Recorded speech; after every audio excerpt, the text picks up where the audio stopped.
What's up, guys? I'm Matt Reisinger. I'm Tim Hill. And on the Build Show today, we're talking about this, a mini split system that, believe it or not, is a do-it-yourselfer. Tim, they tell us that you don't need an HVAC tech to do this. What do you think? Well, I'll tell you, in the past, mini split units have been somewhat intimidating for the do-it-yourselfer because of the equipment needed to vacuum refrigerant line as part of the installation. Mr. Cool has overcome that by pre-pressurizing the line sets from the head to the condensing unit and taking the magic out of it. Pretty cool. Tim and I are going to do the install. You guys ready? Today's Build Show is sponsored by Mr. Cool. Let's get going.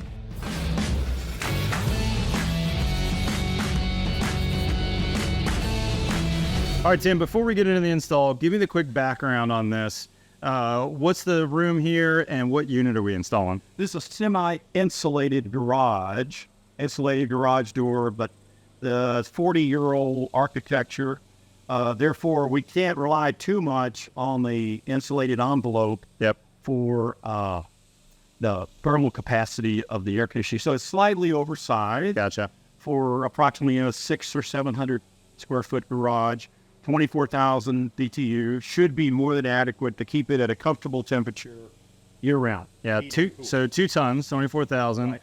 Standard looking outdoor unit like you'd see with any system. Mini split head on the wall.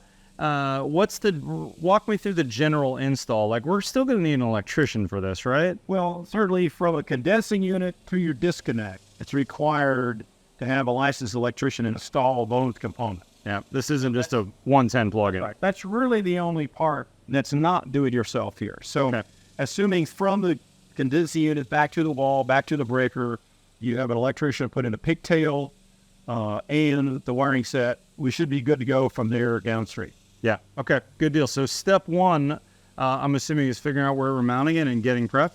That's right. You need to find an appropriate area on the wall.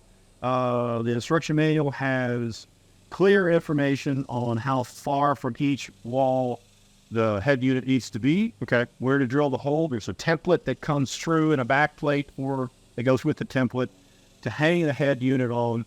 So it's very, very step-by-step, user-friendly when it comes to installing this unit. I like it. And ideally, obviously, an exterior wall, right? That way we can feed the line set direct to the outside. What happens with the condensate on this unit? Along with the line set, there's a condensate drain line that goes through the wall. Okay. Along with the pigtail that goes from the head unit to the condensing unit, already in its own conduit. Okay, so in other words, the power is coming from the outside. The electrician runs power to the condenser outside, and the condenser, through this cable, feeds it to the indoor unit. That's right. Okay, so again, this is supposedly DIY. Tim and I are probably a little on the heavy side of DIY, but we definitely don't have gauges. We're not used to pumping up Freon in the line sets. I've never vacuumed a line before. So let's get it done and see what you think.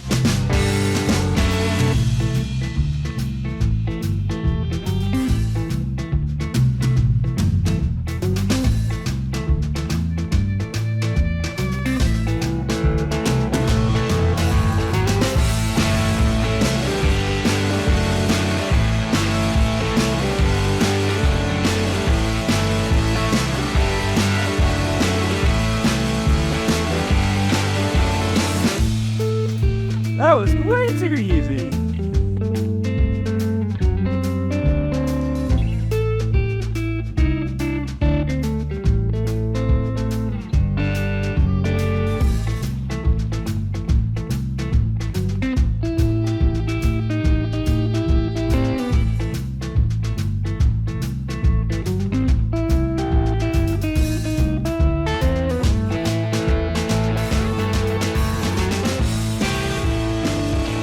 Tim, so far, pretty straightforward. What would you say the hardest part of the install is? Carrying the condensing unit out to the pad.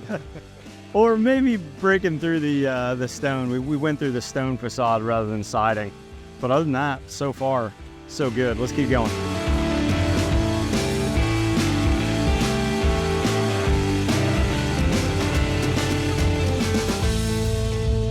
No brazing involved. It's pretty nice. Not bad. Check for leaks. We gotta tighten up these connections here and insulate. Hook up the electrical. And then we're done for the day until we get the electrician over to hook up that 220 30 amp.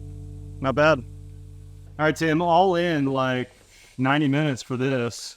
I forgot to mention this, though. This is line set cover? Is that what this is? That's right. I mean, it covers up completely the outside line set, guards it against like weed eaters damaging the insulation, for example, or the wiring. That makes sense. This looks like it's pretty straightforward. It's basically almost like a gutter that's going to go on top of the line set. Right, just a snap together sleeve. Yeah.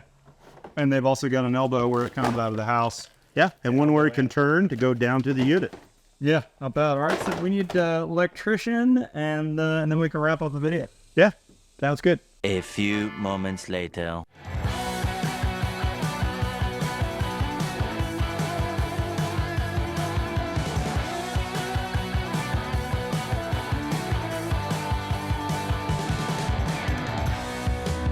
All right, Tim, next day, you got some work done while I was gone, didn't Yeah, you? we did. We finished putting it together and tightened up all the details. Okay, so talk it through to me. You had the electrician run some conduit, and then you're connected to the panel over here. That's right. And this is a 30 amp 220 breaker. That's correct. Yeah, so this is licensed electrician territory. You got to get somebody in. Right. But other than that, all this came with the package, minus this pad. Did you pour this pad? No, it was actually just from a supply house. They're about $70 or something like that. It looks like concrete, but it's actually not, right? It's a lightweight version. I think it's the lightweight concrete. That's right. That's pretty cool. So that's like what, 2.5 by 2.5? 3 by 3. 3 by 3. There you go.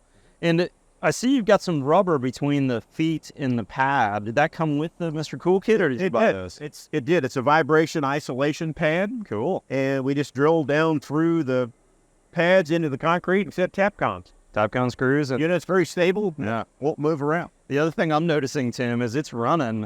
I don't know if you can hear on my mic, but I mean, we're having a normal conversation. We're not yelling. This thing's really quiet. Super quiet. I don't need to talk louder at all. Can you hear that fan noise? That's pretty impressive. Now let's talk line set for a second. When you bought this, there was 3 options on line set length, and remember, you can't cut this down. So I like how you mounted that extra line set, but you could have gone with the smaller line set, or you could have gone with a bigger line set. Well, quite honestly, when we set this up, we thought we were going to set the inside head further away from the condensing unit. Yeah, because it's totally right on this wall Right. here. So the line set we ordered was probably longer than it needs to be for the current configuration. But the manufacturer says, whatever extra line set you have, just coil it up and leave it in place. Makes sense. And then we foamed the hole, and boom, we're done. Right. I'm kind of hot out here. How about we go inside and see how it's working? Let's do. All right, meet you in there. Tim, that AC feels good, man. It does. It's cold in here. So it's really only been running for a day now. Was it able to chill the garage pretty easily? Within a couple of hours, the garage was cold and it had met its set temperature. So it's pretty capable. Yeah, pretty straightforward. Now, this is a 2-ton unit, so, I mean, that's a lot of power. But, it's a pretty straightforward unit. You pop this cover up, you can see you've got your filter right here. You're probably going to need to clean these about every 60 days or so, depending on how dirty the air is. Right. Maybe less. And it's a really straightforward unit. Your coil's right there. This is the return side, and this is the thermocouple that says, here's the temperature in the garage to meet the set temp. And then this oscillating blade just pushes the air out. Pretty cool, right? And no wired remote, right? Just a wireless? Well, I think it has a manual control on the side or front. Interesting. Okay. But you've been using this remote right here. Right. It's too tall for me to reach it and control it anyway. So Makes sense. I like that. Anything special on the remote you wanted to mention, or anything different that you didn't expect? a lot of features, at least as many as any of the other mini split brands, but certainly you can change the mode to cool, heat, auto, eco mode. It has a turbo mode for high-speed fan. We can hit that maybe and get it to really crank out the air if you want to. Oh, dang. You're not kidding. That really blows. Fast. Sounds like a jet engine when it's on. Yeah. Yeah. That's a lot of power. That's impressive. That would really throw the air if you were trying to throw it across a big living room or something, potentially. Right. And quiet on the inside, too, in regular mode. It is. Let's wrap it up. So far, very impressive.